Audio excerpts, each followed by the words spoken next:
पीने के लिए आनंद आ रहा है कि नहीं आ रहा है? हनुमान जी महाराज भी क्या पीते हैं? यत्र यत्र रघुनाथ कीर्तनम तत्र तत्र कृतमस्तकांजलि बाष्पवारि परिपूर्ण लोचनम मारुतिम नमत राक्षसांतकम। हनुमान जी महाराज यत्र तत्र सर्वत्र जो है क्या पी रहे हैं? बोलो, राम कथामृत पी रहे हैं। हनुमान जी ने कहा ये मेरे काम की मुद्री है। क्या? बोले राम नाम अंकित अति सुंदर। अच्छा, उस मुद्री को हनुमान जी ने उंगली में धारण नहीं किया। फिर प्रभु मुद्रिका मेल मुख माहि। अच्छा बोलो, मुद्री समझा होता तो उंगली में धारण करते, लेकिन मुद्री कोई मुख में रखता है? जल्दी बोलो, मुद्री तो कोई मुख में नहीं रखता है, चाहे जितनी सुंदर मुद्री क्यों ना हो, लेकिन मुख में कोई मुद्री नहीं रखेगा। लेकिन हनुमान जी ने प्रभु मुद्रिका मेल मुख माहि, प्रभु मुद्रिका मेल मुख माहि और जलद लांग गए अचरज नाहि। इसका मतलब मुख में रखा तो वो मुद्री नहीं थी। फिर मुख में हो राम नाम, राम सेवा हाथ में, तू अकेला नहीं प्यारे, राम तेरे साथ में। मुख में हो राम नाम, राम सेवा हाथ में, तू अकेला नहीं प्यारे, राम तेरे साथ में। तू अकेला नहीं प्यारे, राम तेरे साथ में। धन्यवाद निर्विवाद राम राम कहिए, धन्यवाद निर्विवाद राम राम कहिए। ताहि विधि राखी राम, ताहि विधि रही, जाहि विधि राखे राम, ताहि विधि रही।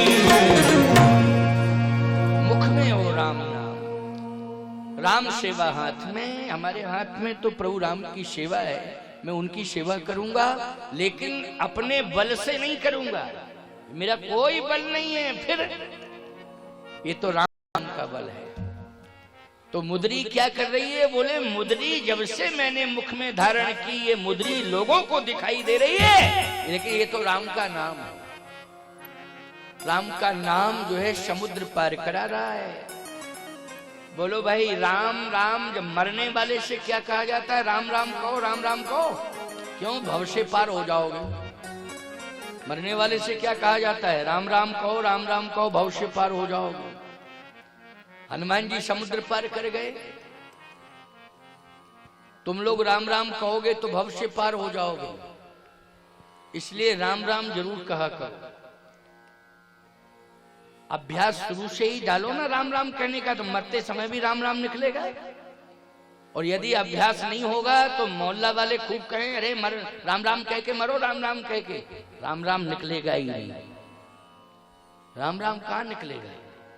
लोग भले ही कहें कि राम राम कहो, राम राम कहो, राम राम कहो। दो ही बातें आती हैं, हाथ से दान कर दो और मुख से राम राम कहो, मुक्ति मिल जाएगी। अभ्यास नहीं होगा दान करने का तो मरते समय दान नहीं कर पाओगे। राम राम लेने का अभ्यास नहीं होगा तो मरते समय राम राम नहीं कह पाओगे। इसलिए दान करने का अभ्यास डालो, हमेशा दान करो, हमेशा राम का नाम लो, मुख से अभ्यास करो। मरते समय राम का नाम भी निकलेगा और मृत्यु के पहले अपने हाथ से दान भी करोगे। लेकिन शुरू से ही दान करने का अभ्यास होना चाहिए। एक व्यक्ति तो बोला मरते समय दान करेंगे। लोगों ने कहा मरते समय करो, लेकिन जिंदा में भी कर लो ना, मरते समय नहीं कर पाए तो? बोले नहीं नहीं नहीं नहीं, करूंगा करूंगा करूंगा। मरते समय लोगों ने कहा दान कर लो। गौदान कर लो, स्वर्ण दान कर लो, अन्नदान कर लो। उसने कहा प्राण दान तो कर रहे हैं, इससे बड़ा दान और क्या होगा? बोलो भाई, मर रहा है लेकिन कह रहा प्राण दान कर रहे हैं। ये दान होता है कहीं? इसको प्राण दान कहते हैं क्या? बोलो भाई, ये तो मृत्यु आएगी आएगी, सभी को मरना पड़ेगा। कहता प्राण दान तो कर रहे हैं। नहीं नहीं नहीं, मुक्त हस्त से दान करो, हो शाबाश में करो, हर वाणी से भगवान का नाम लो। कोई सामने मिले राम राम जरूर करो। पहले थी परंपरा भैया राम राम, अब परंपरा कम होती जा रही है। राम राम इसलिए कहा जाता था कि ज्यादा से ज्यादा राम राम राम राम राम राम राम राम वाणी से निकले, इसलिए राम राम की परंपरा थी। अब तो काम काम काम काम चिल्लाते फिर रहे, ये काम कहाँ जा रहे हैं? बोले काम से जा रहे हैं। कहाँ जा रहे हो? बोले काम से। जब पूछो तब काम से जाते जाते काम ही से चले जाते हैं लोग। क्यों भाई चले जाते? राम के से कोई जा ही नहीं रहा है। अरे राम राम कहो, मरते हो पीछे चलने वाले कहते हैं राम नाम सत्य है, राम नाम सत्य है। पीछे चलने वाले कहते हैं राम नाम सत्य है, लेकिन जो लेटा हुआ है अकड़ा मकड़ा वो तो नहीं कुछ कह पा रहा। वो भी कहता है कि नहीं कहता है ना, वो तो अकड़ा मकड़ा लेटा हुआ है। एक बात आपको और बताएं, जो अकड़े मकड़े हैं वही राम राम नहीं कहते, सरल सीधे तो राम राम कहते हैं। लेकिन जिनमें अकड़ मकड़ ज्यादा है वही राम राम, मुर्दा राम राम नहीं कहता। कहता है क्या? अकड़ा मकड़ा। मिलेंगे लोग पूछेंगे तेरा परिवार कितना है, मिलेंगे लोग पूछेंगे तेरा व्यापार कितना है, मिलेंगे लोग पूछेंगे तेरा रोजगार कितना है, मिलेंगे लोग पूछेंगे तेरा व्यवहार कितना है, मगर पूछता नहीं कोई कि प्रभु से प्यार कितना है। ये कोई नहीं पूछता है कि भगवान से कितना प्यार करते हो। रोजगार व्यापार व्यवहार की बात सब करते हैं। नहीं नहीं, एक दूसरे से मिलो, राम राम कहो। बोलो भाई क्या कहना है? राम राम कहना है। बस यही तो प्रभु से प्यार करना हुआ। क्यों भाई, हमने अगर राम राम कह दिया तो प्रभु से प्यार हो गया कि नहीं हो गया? हमारा है आदान प्रदान हो गया, भगवान के नाम से आदान प्रदान हुआ। यही तो प्रभु से प्यार है। इसलिए हम लोग राम नाम पर विश्वास रखें, वाणी से भगवान का नाम, हाथों से दान करें, नेत्रों से भगवान का दर्शन करें। ये पैर अच्छी जगह पर चल के जाएं, मठ मंदिर तीर्थ या जहाँ पर अच्छे संत बैठे हों वहाँ जाएं, सत्संग जहाँ चल रहा हो वहाँ जावें। हम अपना पवित्र कार्य कर रहे हैं, उसके लिए भी हमारे ये पैर हैं, वहाँ चल के जाएं, क्योंकि शुद्ध सात्विक कार्य ही परमात्मा का कार्य माना जाता है।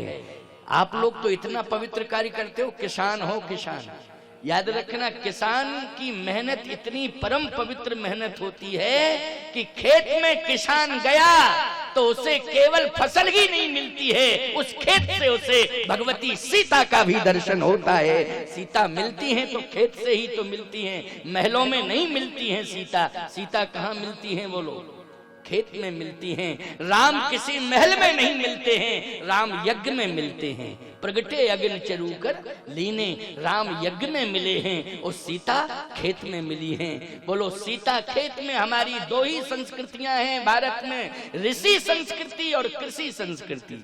ऋषि संस्कृति और कृषि संस्कृति, राम यज्ञ से मिले हमें, इसलिए ये ऋषि संस्कृति है। सीता हमें खेत से मिली है, ये कृषि संस्कृति है। इसलिए सीता राम के अलावा इस दुनिया में और क्या है? बोलो।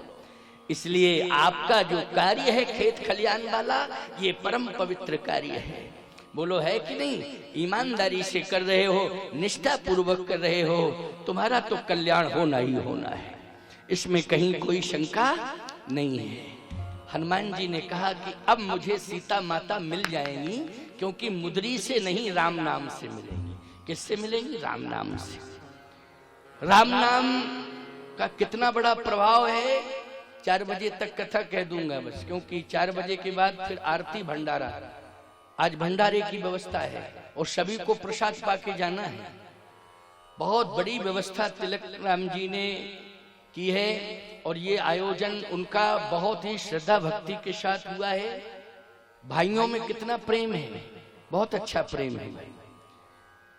दो भाई हो ना, माँ बैठी है कथा सुन रही है, माँ की इच्छा से ही कथा हुई है। बार बार कह रही थी कि हमको कथा सुननी है, कथा सुननी। और पता नहीं मेरी कथा के लिए बहुत ज्यादा इच्छा थी कि स्वामी जी ही आवे कथा कहने के लिए।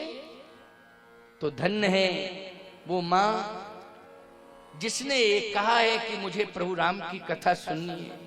धन्य है वो माँ जिसने कहा मुझे संत की वाणी से कथा सुननी है। लेकिन मैं तो कहूंगा कि धन्य है वो संतान जिसने अपनी माँ की इच्छा की पूर्ति की है। इसलिए आपका परिवार बहुत बहुत साधुवाद आशीर्वाद का पात्र है। और पूरे क्षेत्र ने कथा सुनी, बोलो सुनी कि नहीं? देखो पूरा क्षेत्र उमड़ पड़ा है, आज उमड़ पड़ा पूरा क्षेत्र। ये तो अगर कथा कहीं 7 दिन 9 दिन की होती तो यहाँ तो पंडाल बढ़ाना पड़ता आपको, बोलो भाई, निश्चित रूप से बढ़ाना पड़ता है। लेकिन क्या करें, कपड़ा धुलते धुलते जब सचमुच पहनने के लायक होता है, कपड़ा धुलते धुलते जब सचमुच पहनने के लायक होता है तो फटने के दिन आ जाते। इंसान सुनते सुनते समझने के लायक होता है तो मरने के दिन आ जाते। यही तो एक विडंबना है प्यारे, यही विडंबना है। आज इच्छा है, आपके मन में उत्कंठा है कि कार्यक्रम और होना चाहिए था, बढ़ना चाहिए था, लेकिन समय नहीं है मेरे पास। आपने मांगा तो 7 दिन 9 दिन का समय था। दिनेश जी ने जो चर्चा की थी मुझे कुरुद के कार्यक्रम में, जब नीलम चंद्राकर ने, तारिणी ने बहुत विशाल आयोजन किया, मंडी कुरुद मंडी का बहुत बड़ा आयोजन हो गया। वहां तो जनता को संभालना मुश्किल पड़ रहा था कि कहाँ बिठा लें लोगों को। एलईडी लगा दी गई थी पूरे कैंपस में, ग्राउंड में, तो लोग एलडीओ में दर्शन करते थे, कथा सुनते थे। तो इतना विशाल कार्यक्रम हुआ। ये भी कार्यक्रम अगर 7 दिन और 9 दिन का होता तो यहाँ भी जनता को बिठाने के लिए आपको व्यवस्था बढ़ानी पड़ती। कन्फर्म था, आज पूरा फुल हो गया पंडाल, बढ़ाना पड़ता अगर ये कथा में और दिन मिल जाते। लेकिन प्यारे चिंता मत करना, विश्वास रखना। अगर महानदी गंगा और डोंगेश्वर नाथ, पातालेश्वर नाथ, वायुवीर हनुमान जी, जितने देवी देवता यहाँ बैठे, अगर इन सब की इच्छा रही तो फिर दोबारा यहाँ कथा होगी और पर्याप्त समय लेकर के कथा होगी। पर्याप्त समय देकर के ही कथा कहूंगा। हमें बहुत पसंद आया ये पूरा का पूरा ये तीर्थ क्षेत्र, हमको बहुत पसंद आया है। मेरा मन यहाँ प्रसन्न हुआ है। जहाँ पर तीर्थ होता है ना, वहां पर संत का हृदय प्रसन्न रहता है। इसलिए तीर्थों में साधु रहते हैं। ये देखो महात्मा बैठे सब तीर्थ में निवास कर रहे हैं। ये तीर्थ है प्यारे, ये साधारण भूमि नहीं है। इसलिए आप सबको मैं 4 बजे तक की कथा सुनाऊंगा। अभी 3:30 है, अभी आधा घंटा और है। आधा घंटे कथा सुनो, इसके बाद फिर आरती होगी। आरती के बाद भंडारा इसी परिक्षेत्र में होगा। इसी परिसर में आप लोग बैठेंगे और सभी को प्रेम से प्रसाद पवाया जाएगा। सभी प्रसाद ग्रहण करके ही जाएंगे। हमको तो बहुत लंबी यात्रा करनी है, लगभग 20 घंटे से कम नहीं लगेगा। आगरा के पास में लीला विलास धाम है, वो वृथला कुंड कहते हैं। भगवान कृष्ण ने अपने समय में, क्योंकि वही ब्रज भूमि है, ये आगरा मथुरा ये क्षेत्र एक ही है ना, तो ब्रज भूमि में भगवान कृष्ण ने वहां पर रास किया था। और जब रास किया तो वो कुंड बन गया। उस कुंड की ये विशेषता है वहां कि जो भी स्नान कर लेता है वो चर्म रोग से मुक्त हो जाता है। तो ये तो प्रभाव है। ये वहां हजारों की भीड़ रोज होती है। और जब आयोजन होता है तो लाखों लोग आते हैं। अभी आयोजन होगा ना कथा में, लाखों लोगों की उपस्थिति होगी वहां। और एक विशेषता और है, क्या? लाखों लोग आएंगे लेकिन प्रतिदिन भंडारा चलेगा। भोजन प्रसाद जो है वहां पर ग्रहण सभी करेंगे। अभी कुछ समय पहले, कुछ वर्ष पहले, शायद 2-3 साल पहले ही मलुक पीठाधीश्वर ने भी कथा वहीं कही थी। मेरी भी कथा अब हो रही है वहां। तो उस समय तो इतना आंधी तूफान आया कि पंडाल जो है गिर गया था। फिर पंडाल बनाया गया था, लेकिन वहां समय कम ही दिया गया था, 3-4 दिन का कुछ समय था। महाराज का शिष्य परिवार है वो, उसने कराया था। और यहाँ भी एक ही व्यक्ति करा रहा है कथा, मेरी भी। उसने कहा महाराज जी मेरी भी माँ की इच्छा है कि आपके ही द्वारा वो कथा सुनना चाहती है। अच्छा, यही समस्या रखी। मैंने कहा कि साल 2 साल बाद दे देंगे। बोले माँ नहीं रही तो ये गारंटी लो आपकी माँ रहेगी 2 साल तक। मैंने कहा ये गारंटी हम कैसे ले लें? क्यों भाई, ये तो परमात्मा गारंटी ले सकता है और कोई नहीं ले सकता है। बोले महाराज जी तो इच्छा है कथा सुना दो। मैंने कहा सुनाऊंगा, कल मैं वहां पहुंचूंगा। किस तरह पहुंच पाऊंगा? 20 घंटे की यात्रा करके यहाँ से जाऊंगा, अब आप कल्पना करेंगे। लेकिन कल वहां कथा होगी, आप जो है YouTube चैनल में देख लेंगे बिना किसी बाधा तो भगवान ने अभी तक नहीं रखी है मार्ग में। ठाकुर जी सुरक्षित पहुंचाते हैं, लेकिन सोशल मीडिया के माध्यम से आपको पता चल जाएगा कि स्वामी जी की कथा शुरू हो गई। भले ही 10-20 मिनट आधा ही घंटा हो पाएगी, लेकिन कथा कल से ही है। कल कथा निश्चित रूप से होगी। तो आगरा के पास लीला विलास धाम में वृथला कुंड में कथा हो रही है, तो मुझे पहुंचना है, इसलिए मैंने कम दिन का समय दे पाया, नहीं समय और बढ़ा देता मैं। और 10 फरवरी से 18 फरवरी तक 2121 कुंडी यज्ञ श्री रामलला 22 जनवरी को विराजमान हो जाएंगे, प्राण प्रतिष्ठा हो जाएगी।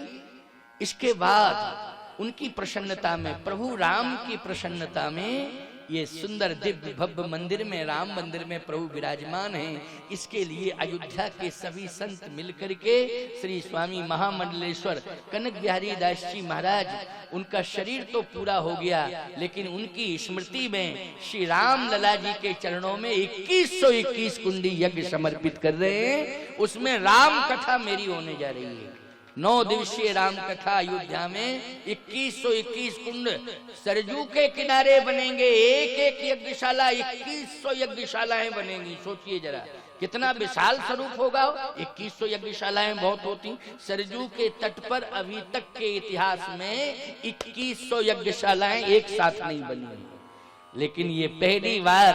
और इसके पहले त्रेता की बात, द्वापर की नहीं कर रहा हूं मैं, सतयुग की बात, कलयुग की बात कर रहा हूं। तो राम मंदिर भी कब? कलयुग में ही तो बनने जा रहा है। बोलो भाई, ये राम मंदिर जो है कलयुग में ही बनने जा रहा है। हम और आप सबके सहयोग से भव्य दिव्य राम मंदिर बन रहा है। तो ये विशाल आयोजन, संत समाज इतना प्रसन्न है, भक्त समाज इतना प्रसन्न है, रघुवंशी समाज का सबसे बड़ा योगदान आया है। क्योंकि रघुवंश भूषण राम है ना, तो रघुवंशी समाज ने तो कई करोड़ रुपया समर्पित किया है यज्ञ के लिए। इसलिए 2121 कुंडी श्री राम महायज्ञ में आप सब भी, वैसे तो आस्था चैनल से लाइव भी होगा, आस्था भजन चैनल से लाइव होगा, लेकिन आप यदि जाना चाहते हो, वहां कथा सुनना चाहते हैं, तो 10 फरवरी से 18 फरवरी तक मैं 9 दिवसीय राम कथा कहूंगा। आप लोग आके श्रवण कर सकते हैं, सुन सकते हैं, अयोध्या में रह सकते हैं।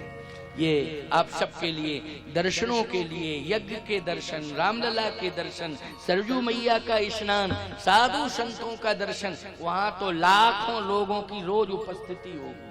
समझ रहे हो कि नहीं? इतना विशाल पंडाल बनाया जा रहा है कि जहां तक निगाह डालोगे वहां आपको कपड़े की दुनिया नजर आएगी। जैसे कुंभों में नहीं होता है, व्यवस्था बना दी, एक कुंभ टाइप का लगने जा रहा है। इसलिए बढ़िया व्यवस्थाएं, व्यापक व्यवस्थाएं हो रही हैं। सरजू के तट पर ये यज्ञ हो रहा है और बड़ी छावनी में ही वो सारी व्यवस्थाएं, संतों के रुकने की, मेरे रुकने की सारी व्यवस्थाएं की जा रही हैं। इसलिए बहुत बड़ा ऐतिहासिक, जैसे राम मंदिर बना है वैसे ऐतिहासिक यज्ञ होने जा रहा है। इसलिए आप सबको लाइव में भी दर्शन मिलेगा यज्ञ का और रामलला का, और वहां जाकर के भी आप दर्शन कर सकते हैं। 10 से 18 फरवरी ये निश्चित है, पहले से ही घोषणा हो गई थी और मेरे नाम पर ही सभी ने हस्ताक्षर किए थे कि इतने बड़े यज्ञ में राम कथा तो जगतगुरु राम स्वरूपाचार्य की ही होगी। ये रामलला भगवान की कृपा है। किसकी है? रामलला सरकार की कृपा है।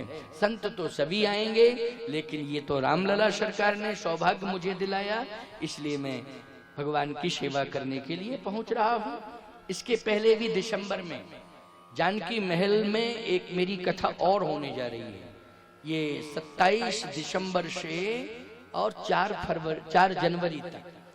ये जानकी महल बहुत बड़ा मंदिर है, उस सत्संग भवन में भी मेरी कथा अभी होने जा रही है, लेकिन यज्ञ में तो 10 से 18 ही होगी। वो कथा भी सुनने को मेरे YouTube चैनल से, जगत गुरु राम स्वरूपाचार्य चैनल से, जो 27 दिसंबर से 4 जनवरी तक होगी जानकी महल अयोध्या में, वो कथा भी लाइव होगी, लेकिन YouTube से होगी। और वो यज्ञ वाली कथा आस्था भजन चैनल से लाइव होगी। इसलिए पहले रामलला विराजमान हो, उसके पहले भी मेरी कथा हो रही है, और जब रामलला सरकार विराजमान हो जाएंगे इसके बाद भी मेरी कथा हो रही है। ऐसा कुछ क्रम बना हुआ है, भगवान की बहुत बड़ी कृपा। आइए सुनिए। हनुमान जी मुद्री लेकर के पहुंचे। जैसे ही मुद्री लेकर पहुंचे हैं तो हनुमान जी तो राम का नाम देख रहे हैं, उसमें मुद्री नहीं देख रहे हैं, लेकिन हम सबको मुद्री दिखाई दे रही है। अब मुद्री है कहां? मुख में है। एक सज्जन कहने लगे, महाराज जी मुद्री झूठी नहीं हो गई होगी? हमने कहा बस वही पागलपंथी की बात। राम का नाम झूठा होता है कभी? जल्दी बोलो, बोलो ईमानदारी से। राम का नाम पवित्र होता है कि नहीं? पावनम पावना नाम, पावन को भी पावन बनाने वाला भगवान का नाम होता है, जो पावन को भी, अपावन को पावन, पावन को भी पावन, अपावन को तो पावन बनाता ही है, लेकिन पावनम पावना नाम, पावन को भी पावन बनाने वाला भगवान का नाम है। इसलिए वो मुद्री तुम्हें दिखाई दे रही है, लेकिन है क्या? राम का नाम। और कल्प तरु, भगवान के नाम को कल्प वृक्ष बताया गया है। तो मैं आपको एक बात बताऊं, ना तो स्वर्ग का कल्प वृक्ष तुम्हें मिल सकता है, और ना मुद्री वाला कल्प वृक्ष तुम्हें मिल सकता है। बोलो मुद्री मिलेगी? वो तो त्रेता में थी, सीता जी को मिल गई, अब उन्हीं के पास है। जब सीता जी मिले, उनका दर्शन हो तो मिल जाएगी वो मुद्री। लेकिन मैं सत्य कह रहा हूं आपसे, स्वर्ग वाला कल्प वृक्ष भी आपको मृतलोक में नहीं मिलेगा। ये कल्प वृक्ष से भी ज्यादा महिमा महामंडिता ये मुद्री भी आपको नहीं मिलेगी मृतलोक में, लेकिन राम का नाम आपको मृतलोक में अवश्य मिल जाएगा। ये भी कल्प वृक्ष है। क्या है ये? कल्प वृक्ष है। इसलिए भ्रमित होने की आवश्यकता नहीं है। इस कल्प वृक्ष को आप स्वीकार करें और सदा आपके पास, आपके साथ सोएंगे तो श्वासों में भी ये कल्प वृक्ष आपके साथ रहेगा। बोलो रहेगा कि नहीं रहेगा? श्वासों के साथ भी ये कल्प वृक्ष आपके साथ जुड़ जाएगा। इसलिए हनुमान जी को तो ये कल्प वृक्ष मिल गया है। हनुमान जी लेके पहुंचे, लेकिन समस्या एक बात, क्या? विभीषण जी से बातचीत हुई। विभीषण जी ने कहा, आपका दर्शन प्रभु की कृपा है। हनुमान जी को देख करके विभीषण जी कह रहे हैं, आपका दर्शन प्रभु की कृपा। अब मोहि भा भरोस हनुमंता, बिन हरि कृपा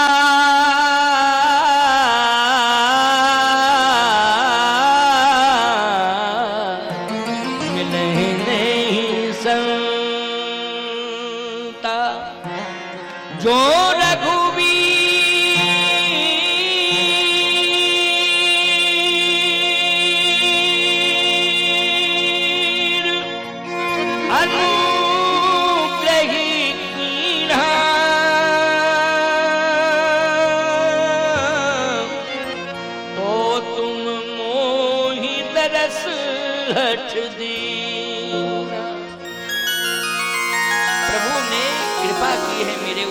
आपका दर्शन मुझे मिला,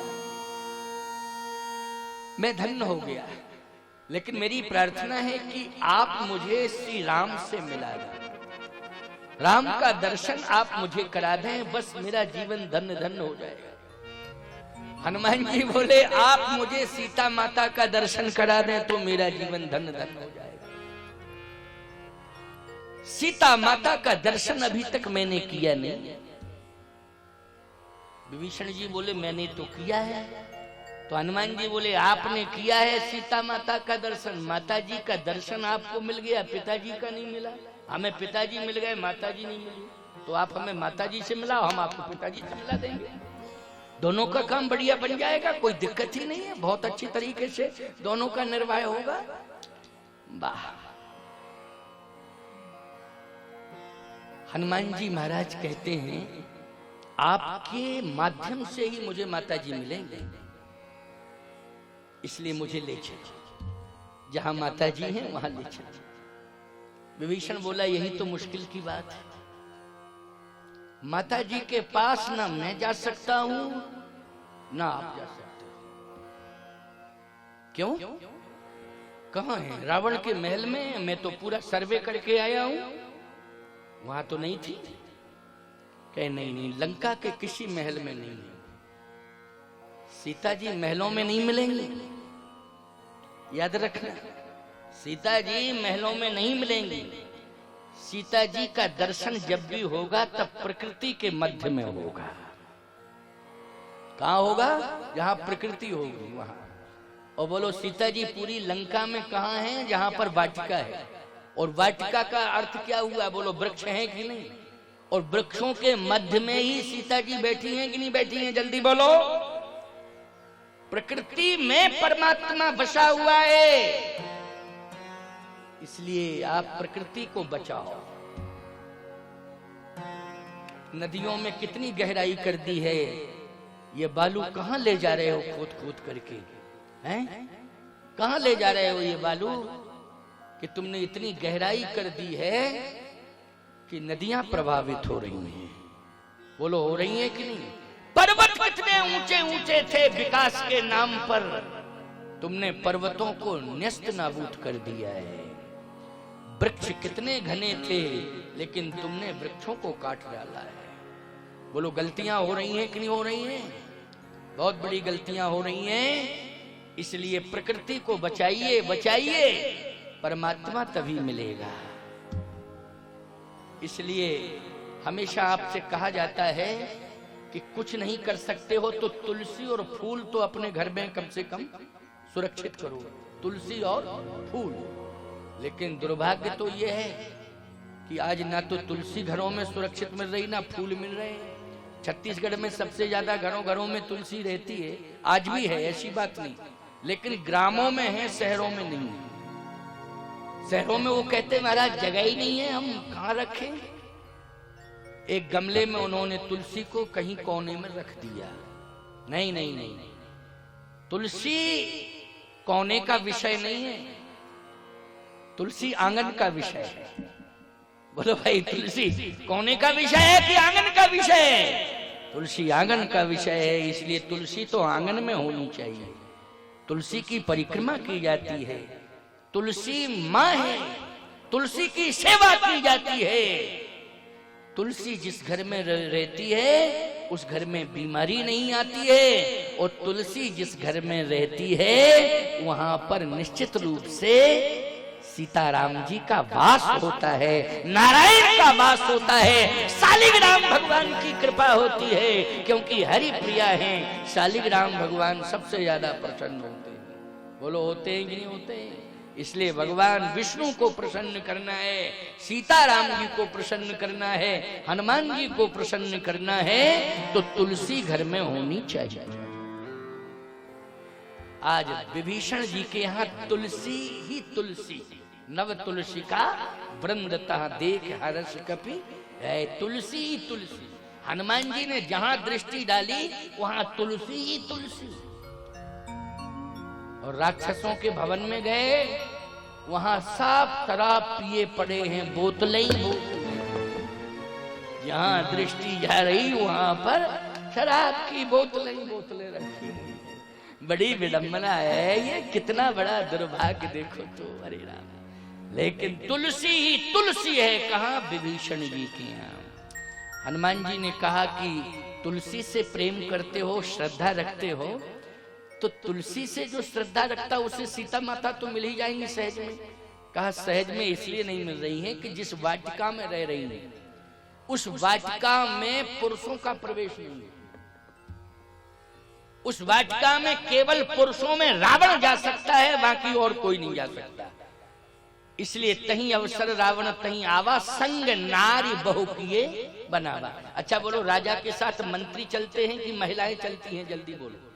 मंत्री चलते हैं राजा के साथ, लेकिन रात्रि में जब जा रहा है पुष्प अशोक वाटिका में, रावण अशोक वाटिका में सीता माता के पास जा रहा है, तो बोलो मंत्री साथ में है कि महिलाएं राक्षसियां साथ में? राक्षसियां। क्यों? उस वाटिका का नियम है कि उसमें केवल पुरुषों में रावण जाएगा, बाकी सब महिलाएं। समस्या इस बात की है कि मैं भी नहीं जा सकता हूं, आप भी नहीं जा सकते। हनुमान जी ने कहा अच्छा ये समस्या है। हाँ। हनुमान जी ने कहा एक बात बताओ, बंदर तो जा सकता है, बंदर के लिए कोई कानून तो ऐसा नहीं बना है कि बंदर नहीं जा सकता है। विभीषण जी ने कहा बंदर तो जा सकता है। तो हनुमान जी महाराज ने उसी समय अपना वानराणाम भीषम, वानर वाला स्वरूप विभीषण जी को दिखा दिया कि देखो मेरा ये भी एक स्वरूप है। क्यों भाई? वैसे तो विप्र रूप धर कपिते गए, ब्राह्मण का वेश बना करके गए थे, चाहे तो राम जी से मिलने गए हो, चाहे विभीषण जी से मिलने गए हो, कौन सा वेश बना के? विप्र रूप, ब्राह्मण का वेश बना करके।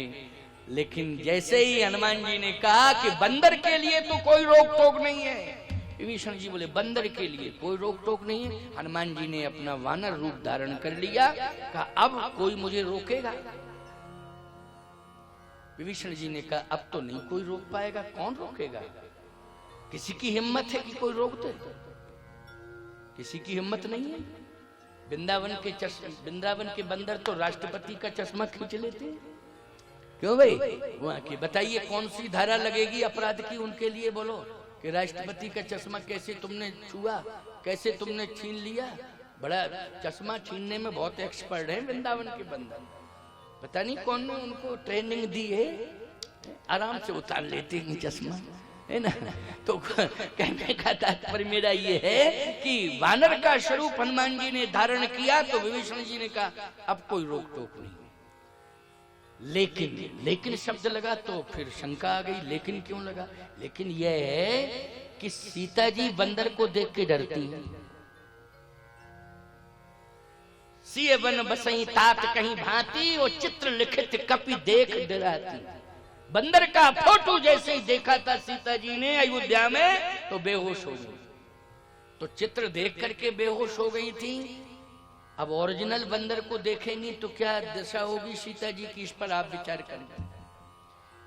हनुमान जी बोले मेरी समझ में नहीं आ रहा, फिर मैं करूं क्या?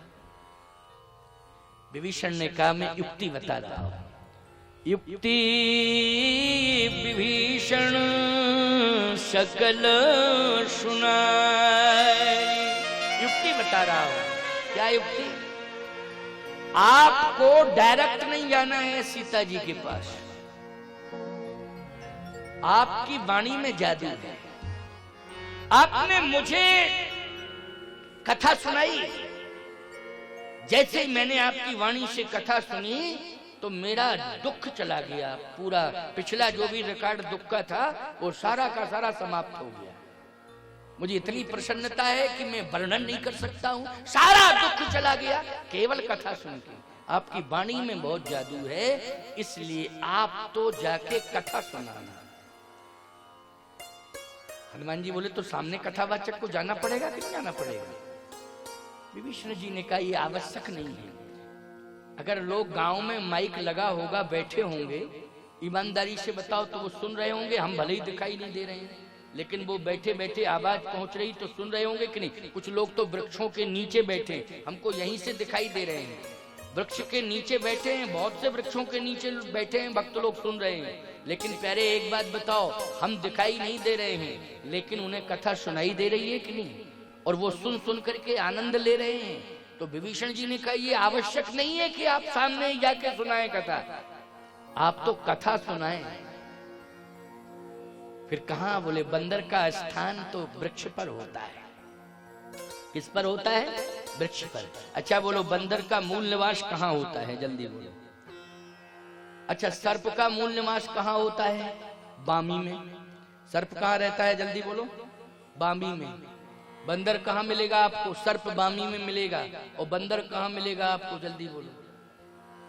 वृक्ष पर मिलेगा बंदर। कहां मिलेगा बंदर? हैं? निश्चित रूप से वही मिलेगा। कहां मिलेगा? सावधान, विचारवान श्रोताओं, विचार करना। वृक्ष पर बैठ करके विभीषण जी कह रहे हैं कि आप कथा कहेंगे, क्योंकि आपका वही स्थान है। हनुमान जी ने कहा ये बात भी आपने बताई और मेरे मतलब की बात बताई। वृक्ष पर तो मैं बहुत अच्छी तरह से बैठ लेता हूं, तो बस वृक्ष पर ही बैठना और कथा सुनाना, लेकिन वहां पर राक्षसियां बहुत हैं, तुम ही तो कह रहे हो पहरा दे रही हैं। विभीषण जी ने कहा निश्चर वंश जन्म कुल त्राता, कथा सुनकर के मेरा हृदय बदल गया। लंकनी भी राक्षसी है, लेकिन वाणी सुनकर के उसका भी हृदय बदल गया था। बोलो बदल गया था कि नहीं? लंकनी हनुमान जी बोले और परिवर्तन हुआ लंकनी में कि नहीं हुआ? बोलो एक प्रमाण। विभीषण जी कहते मैं तो भक्त हूं, जन्म से ही भक्त हूं, भक्ति मैंने जन्म से की है, कोई बात नहीं है, मेरा हृदय परिवर्तन हुआ है, ये आश्चर्य की बात नहीं है। लेकिन लंकनी जैसी राक्षसी का हृदय परिवर्तन हुआ है, ये महान आश्चर्य की बात है। बोलो है विचारणीय बात है कि नहीं? पहले तो कह रही थी हनुमान जी को जान सुनाई मरम सठ मोरा, मोर आर जहां लग चोरा, लेकिन हनुमान जी महाराज ने जैसे ही बोलना शुरू किया, याद रखना उसी समय मुट्ठी का एक ताही कपी हनी रुधिर बमत धरणी हनुमनी, पुनि संभार उठी सोलंका, जोर पान कर विनय सशंका, जब रावण नहीं ब्रह्म बर दीना, चलत विरंच कहा मुह चीना, विकल होश ते कप के मारे, तब जानस निश्चर संधारे, तात मोर यति पुण्य बहुता, देखो नयन राम कर दूता, तात स्वर्ग अपवर्ग सुख, धरिय तुलायक अंग, ओ तूलन ताहि सकल मिली, जो सुख लव सत्संग। बोलो हृदय परिवर्तन हुआ कि नहीं हुआ? हृदय परिवर्तन हो गया, उसकी विचारधारा बदल गई। आपकी वाणी में, आपके दर्शन में ये प्रभाव है कि हृदय परिवर्तन हो जाता। लंकनी का हृदय परिवर्तन हो गया तो निश्चित रूप से राक्षसियों का भी हृदय परिवर्तन हो जाएगा, वो कुछ भी नहीं बोलेंगे। और सत्यता तो यही है कि संपूर्ण राक्षसियां सो गईं। मैं तो कहता हूं कि वो सो नहीं रही थी, वो स्तब्ध भाव में थी। बोलो किस भाव में थी? हम लोगों को लग रहा है कि वो राक्षसियां सब सो गई थी, सो नहीं गई थी। हनुमान जी की वाणी सुनकर के स्तब्ध हो गई थी। क्या हो गई? स्तब्ध, अपने आप को भूल गई थी। और सोने में व्यक्ति, बोलो अपने आप को भूल जाता है कि नहीं? सोने में व्यक्ति क्या करता है? अपने आप को भूल जाता है। ऐसे वाणी सुनकर के स्तब्ध हो गई, वो अपने आप को भूल गई कि हम क्या हैं क्या नहीं है। परिवर्तन हुआ है, ये परिवर्तन। इसलिए विभीषण जी ने कहा मुझे विश्वास है कि राक्षसियां कुछ नहीं करेंगी, हृदय परिवर्तन हो जाएगा, किसी प्रकार का व्यवधान राक्षसों के द्वारा नहीं होगा। हनुमान जी ने कहा चलो ये भी बहुत अच्छी बात कही, विश्वास है मुझे, तो मैं चलूं? हाँ, अशोक वाटिका में आपको प्रवेश करना है। हनुमान जी महाराज पहुंच गए अशोक वाटिका के दरवाजे पर, प्रवेश द्वार पर पहुंच गए हैं। अंतिम बात है, अंतिम 10 मिनट, अंतिम 10 मिनट 10 कथा बस। वो तो टाइम मानी टाइम 4 बजे का है नहीं, 4 का है तो 4 मानी। अब देखो तो अच्छा लग रहा है तुमको, कथा सुनते ही जाओगे तुम, लेकिन भंडारा इंतजार कर रहा है, क्यों भाई? इसलिए उसको भी तो पाना है टाइम से, और फिर ज्यादा लेट हो जाएगा, फिर जाना है आपको, तो रात्रि में फिर भंडारा पाने में आपको दिक्कत होगी। क्या दिक्कत होगी? ये लाइट वाइट जलेगी, कीड़े फीड़े तमाम जाने क्या क्या प्रभावित करेंगे। वो लोग करेंगे कि नहीं करेंगे? इसलिए आप तो आनंद से बढ़िया सूर्य के प्रकाश में प्रसाद ग्रहण करेंगे, क्योंकि नदी का तट है ना। तो हम देख रहे हैं कुछ हरे हरे टाइप के कुछ कीड़े, ये कौन से धान वाले कीड़े हैं? किसके कीड़े हैं? ये धान के हैं ना? हाँ, तो धान के कीड़े हैं, तो हैं तो धान ही के, खाना तो धान ही का चावल है आपको, और कीड़े भी धान के हैं। कहीं और जगह के नहीं है। लेकिन हम ये चाह रहे हैं कि कम से कम सूर्य के प्रकाश में ये कीड़े दूर रहे आपसे। बोलो बोलो, आपको बिल्कुल भंडारा पाने को मिले, बढ़िया दिव्य भंडारा बना है और सबको पाना है, प्रसाद पाना है सब। बिना प्रसाद के कोई नहीं जाएगा, ये भगवान का प्रसाद। महानदी गंगा के तट पर देवताओं के बीच में बैठ करके प्रसाद पाओगे, कितना आनंद आएगा, बहुत आनंद आएगा। भोजन तो घर में करते हो, खाना पीना तो घर में होता रहता है, लेकिन ये भंडारा है भगवान का प्रसाद। प्रसादस्तु प्रसन्नता, प्रसादस्तु प्रसन्नता। प्रसाद में क्या मिलता है? बोले प्रसन्नता मिलती है, प्रसाद में प्रसन्नता मिलती है। इसलिए प्रसन्नता सबके जीवन में आएगी। अंतिम बात सुन लो, हनुमान जी जैसे ही प्रवेश द्वार पर पहुंचे, देखा तो आंसुओं की धार लगी थी सीता जी की, आंसुओं की धार। शरीर कैसा है? दुर्बल, बिल्कुल अस्थि पंजर हो गया है, क्योंकि जल तक ग्रहण नहीं किया। जब से हरण होके आया है ना, तो जल भी नहीं पिया है। सोचो जरा क्या स्थिति हो। आंसुओं की धार। प्यारे हनुमान जी रोने लगे। इतना हनुमान जी कभी नहीं रोए थे अपनी लाइफ में, पहली बार रोए, याद रखना। मैं नहीं कह रहा हूं, गोस्वामी तुलसीदास जी लिख रहे हैं, इसलिए मैं कह रहा हूं। निज पद नयन दिए मन राम पद कमल ली, परम दुखी भा पवन सुत देख जानकी दी।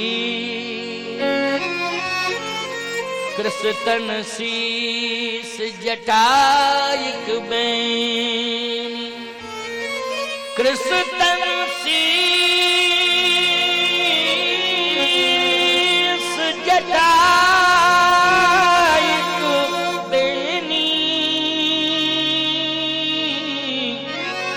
जपत हृदय रघुपति से।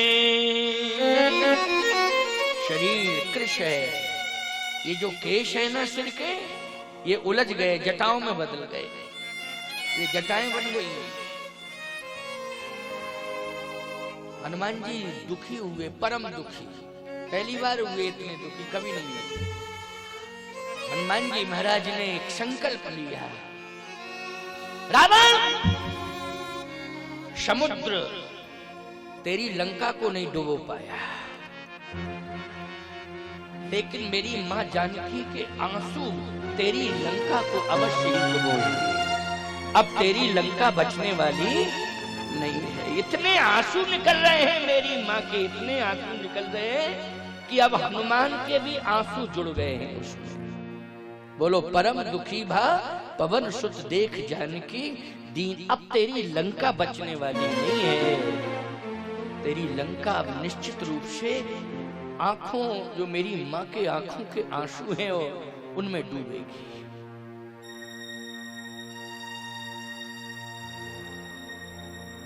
अब दुख दूर कैसे हो मां का? एक छलांग जय श्री राम कह करके एक छलांग लगाई और अशोक वृक्ष के नीचे बैठी थी सीता माता, उसी वृक्ष की डाली पर बैठ गए, पत्तों में छिप गए। रामचंद्र गुण बरने लागा, रामचंद्र गुण बरने लागा, सुनते हैं सीता कर दुख भागा, लागी सुने श्रवण मन लाई, आदेहुते सब कथा सुनाई, सुनते हैं सीता कर दुख भागा, सुनते ही दुख भागा, गया नहीं भागा। लागी सुने श्रवण मन लाई, मन लगा करके कथा सुन रही है, लेकिन हनुमान जी तो वृक्ष की डाली पर बैठे हैं। सीता जी ने कहा बहुत सुंदर कथा, ऐसी कथा मैंने न जनकपुर में सुनी, न अयोध्या में सुनी, न चित्रकूट में सुनी। ऐसी कथा लंका में सुनने को मिल रही। कौन कथावाचक लंका में आ गया, और आ गया तो बच कैसे गया? क्यों भाई, कथावाचक तो पाकिस्तान में बच सकता है क्या? चाहे जितनी डींगे मार ले हम, कि नहीं हम तो पाकिस्तान में कथा सुनाएंगे, तो मंगलाचरण नहीं कर पाएंगे इतने में? मुंडित सिर खंडित ये दशा होगी वहां के दैत्य राक्षस जो रह रहे हैं, वो कथा होने देंगे क्या? बोलो भाई। ये लंका में कौ महिष मानस धेनु खर अज निशाचर भक्षई। बोलो गौ का मांस कौन खाता है? गौ का मांस खाता है कौन? दैत्य राक्षस। उसी को यवन कहते हैं, उसी को दैत्य कहते हैं, उसी को राक्षस कहते हैं।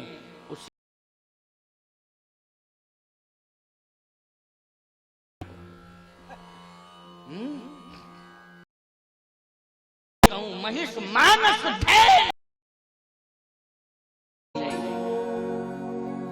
ये मांसाहारी गौ मांस खाने वाले ये पाकिस्तान में रहते हैं, और वही अब हिंदुस्तान में आते जा रहे हैं। वही हिंदुस्तान में आते जा रहे हैं। सावधान हो जाओ। इतने प्रकार के ये भूखे हैं, इनको ये चाहिए कौ महिष मानुष धेनु। उसमें मनुष्य भी जुड़ गया है। कौ महिष मानुष धेनु खर अज निशाचर भक्षय। इसलिए आज सावधान होना है, कहीं ये पाकिस्तान के दैत्य हिंदुस्तान को प्रभावित न कर दें। इसके लिए हमें जरूरत है किसकी? बोले अली की नहीं, बजरंग बली की जरूरत है। इसलिए बोलिए वायु वीर हनुमान जी महाराज की जय हो। इसलिए बजरंग बली की जरूरत है, क्योंकि ये बजरंग बली इन राक्षसों का इंतजाम करने के लिए पहुंच गए। कहां पहुंच गए? जल्दी बोलो। लाहौर? लाहौर नहीं, हुई लंका। लंका लंका वो लाहौर का नाम है। लंका और लाहौर क्यों एक ही राशि है कि नहीं? क्यों एक ही राशि है लंका और लाहौर की, है ना? लंका में पहुंच गए। अब मैं छोड़ूंगा नहीं इनको। ये मेरी माँ के आंसू पूरी लंका को डुबो देंगे, लंका का अस्तित्व समाप्त कर देंगे। जानकी जी ने कहा कि प्रकट हो जाओ। ऐसी कथा तो मैंने कभी नहीं सुनी। और यदि कथावाचक इतना अच्छा है तो आ कैसे गया? आ गया तो सुरक्षित कैसे है? हनुमान जी ने कहा कि राम का नाम कवच बन करके मेरी रक्षा कर रहा था। कवच कौन था? राम का नाम। हे मां, तेरी भी रक्षा नाम पाहरू दिवस ध्यान तुम्हार, कपाट लोचन निजपद जंत प्राण जाए कहीं बात। नाम पाहरू दिवस। तो ईमानदारी के साथ बताओ, नाम पाहरू दिवस ध्यान तुम्हार, कपाट और लोचन निजपद जंत प्राण जाए कहीं बात। आपकी रक्षा भी कवच बन करके वही कर रहा है, मेरी भी रक्षा कवच बन करके वही कर रहा है। हे मां, चिंता मत कर तू। मां भी कह रहा है कोई मुझे। इसका मतलब कौन है जो मुझे मां कह रहा है? लंका में तो कोई मां कहता ही नहीं।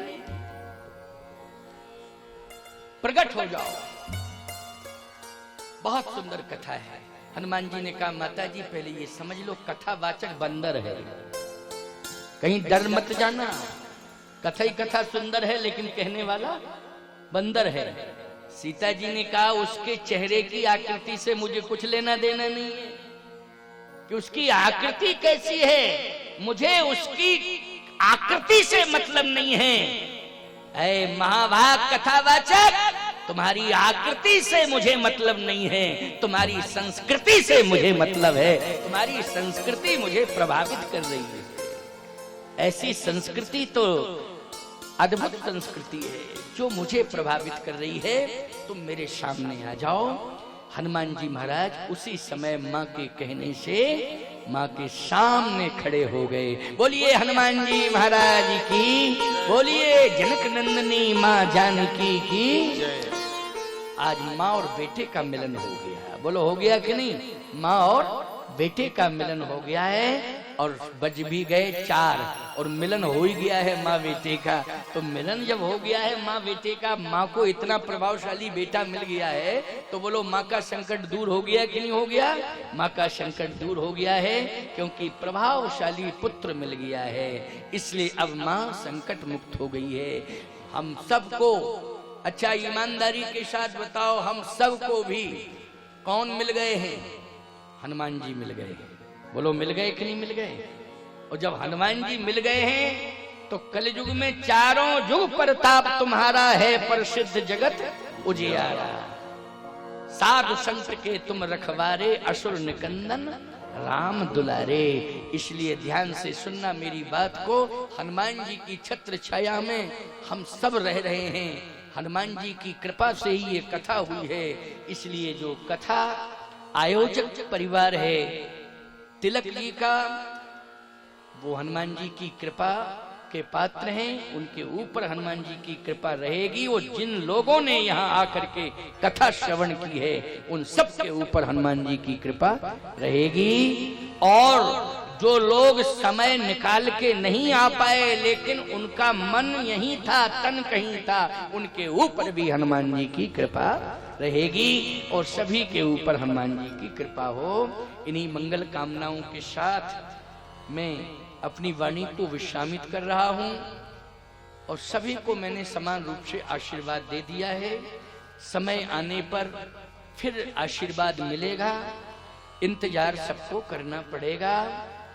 और अभी मैं यहाँ से जाऊंगा तो प्रसाद तो यहाँ का थोड़ा सा लूंगा ही लूंगा, लेकिन मेरा भोजन नीलम चंद्रा करके आवास पर है। ये मेरे शिष्य भी है। अभी कार्यक्रम कराया तो दीक्षा भी मुझसे ही ली, राम मंत्र लिया तारिणी ने, अपने बच्चों ने, सभी ने। तो अब शिष्य का धर्म कहता है कि गुरु का चरण पड़े, और गुरु का भी धर्म कहता है कि शिष्य परिवार में जाना चाहिए। तो कल मैं तिलक जी के घर पर गया था। तिलक जी के घर पर कर मैं गया था। क्यों भाई, ये बहू बेटियां सब मिली, वहां भी जो आयोजक है उसके घर भी जाना पड़ेगा। गया था। आज मैं जा रहा हूँ कुरुद होते हुए, तो नीलम के आवास पर मेरा प्रसाद होगा। और यज्ञ का भी प्रसाद, इस भंडारे का भी प्रसाद मैं लूंगा। ऐसा नहीं कि ये पहले तो यहीं का प्रसाद दूंगा, इसके बाद क्रुद में जाकर के प्रसाद ग्रहण करूंगा, फिर सीधा प्रस्थान करूंगा। और आगरा में लीला विलास धाम, भगवान कृष्ण की लीला का जो धाम है पृथला कुंड में, वहां कार्यक्रम कल होगा। और लगातार वो कार्यक्रम, फिर कार्यक्रम तो चलते ही रहते हैं, लेकिन अभी छत्तीसगढ़ में मेरा आना इतनी जल्दी नहीं होगा। लेकिन हाँ, जनवरी के अंतिम सप्ताह में मेरा छत्तीसगढ़ में कवर्धा और मुगेली क्षेत्र में आना होगा। लेकिन रायपुर के इधर नहीं, मुगेली क्षेत्र में और कवर्धा क्षेत्र में मैं रहूंगा। कुछ समय वहां भी दिया है। और फिर छाती, अच्छा, देखो भाई, दिनेश जी कह रहे हैं कि महाराज जी छाती के भक्त भी तो चाहते हैं कि आपकी कथा छाती में हो। तो मैं इस क्षेत्र के लिए तो मना कर ही नहीं सकता हूँ, लेकिन तारीख मैं दूंगा, छाती में आऊंगा और कार्यक्रम करूंगा। समय मैं दूंगा, मैं जो समय दूंगा उस समय में ही कार्यक्रम सुनिश्चित किया जाए। तो छाती का भी कार्यक्रम होगा। बहुत पहले से चर्चा चल रही है छाती के लिए, कई बार संपर्क हुआ, लेकिन मैंने समय नहीं दिया। लेकिन अब मैं वचन देता हूँ कि समय मैं निश्चित करूंगा और छाती वालों को समय, फिर आप सबको कथा सुनने का अवसर मिलेगा। अभी बगौद में आया था, हमारे कुलेश्वर जी बैठे हैं ना, बगौद में भी बहुत अच्छा कार्यक्रम प्रतिवर्ष ही होता है। लगभग जो है प्रतिवर्ष ही कार्यक्रम 3 साल से लगातार प्रयासरत थे। तो मैंने वहां भी समय दिया था, तभी तो कार्यक्रम कुरुद का तय हुआ था। बगौद में ही नीलम तारिणी ने कार्यक्रम ले लिया था कुरुद गल्ला मंडी का उसी समय। और देखो यहाँ देवपुर इस धाम में, डोंगेश्वर धाम में छाती वालों ने आग्रह कर दिया। तो खास तौर से मातृ शक्ति की भूमिका है इस कार्यक्रम में। छाती वाले में माताओं का एक संगठन है, तो माताएं चाहती हैं कि वहाँ कार्यक्रम हो। तो निश्चित रूप, और यहाँ भी देवपुर में डोंगेश्वर धाम में भी ये माता जी बैठी हैं, तिलक जी की, नीलकंठ जी की, इनकी इच्छा कि यहाँ कार्यक्रम हो, तो माताओं की इच्छा अगर हो जाएगी तो सब कुछ संभव हो जाएगा। निश्चित रूप से छाती में भी कार्यक्रम होगा। आओ, बार बार आशीर्वाद, बार बार आशीर्वाद आप सबको। और हनुमान जी का दर्शन मैंने वायुवीर हनुमान जी का किया, पातालेश्वर महादेव का किया, बड़ी सुंदर दिव्य नाव जो अनादिकालीन परंपरा की नौका है उसका दर्शन किया, और सभी देवताओं को मैंने प्रणाम किया। तो देवता कोई नहीं छूटा, सबको मैंने प्रणाम किया। परसों भी मैं गया था सुबह सुबह, और आज भी मैं अभी गया था, और दर्शन करके ही मैं मंच पर बैठा, तो मैंने सभी देवताओं को प्रणाम किया। आप सबको मैंने आशीर्वाद दिया, और सबने कथा प्रेम से सुनी। अब भंडारे का भी आयोजन होगा, अभी अभी बस आरती के बाद भंडारा प्रसाद ग्रहण करके जाएंगे। और व्यास पूजन, पादुका व्यास पूजन, पीठ पूजन जिन भक्तों को करना होगा उनके लिए भी समय दिया जाएगा। वो पूजन भी करते रहेंगे और पंक्तिबद्ध बैठते रहेंगे, क्योंकि इसी परिसर में तो बैठना है, इसलिए पूजन करते रहेंगे और पंक्तिबद्ध बैठते रहेंगे, प्रसाद ग्रहण करेंगे। और मैं भी यहाँ बैठे बैठे दर्शन करूंगा ना आप लोगों का पंगत में, क्या दिक्कत की बात है ना। पूजन करते रहना, फिर मैं जब आप लोगों के प्रसाद की व्यवस्था हो जाएगी पत्तल आदि की, तो फिर मैं भी तो पाऊंगा, तो मैं नीचे उतर के ही तो पाऊंगा कि मंच पर पाऊंगा, है ना। इसलिए मैं भी प्रसाद ग्रहण करने के लिए जहाँ मैं ठहरा हूँ, यहीं तो ठहरा हूँ, रेस्ट हाउस है आपका वो, उसी में ठहरा हूँ, तो मैं वहाँ भी प्रसाद थोड़ा सा जरूर लूंगा भंडारे का। इसके बाद सीधा क्रुद जाऊंगा, और क्रुद में भोजन प्रसाद ग्रहण करके फिर मैं आगरा, मथुरा और आगरा के लिए प्रस्थान करूंगा। आइए, बहुत बहुत आशीर्वाद, बहुत बहुत आशीर्वाद आप सबको। आप सबने प्रेम से भगवान की कथा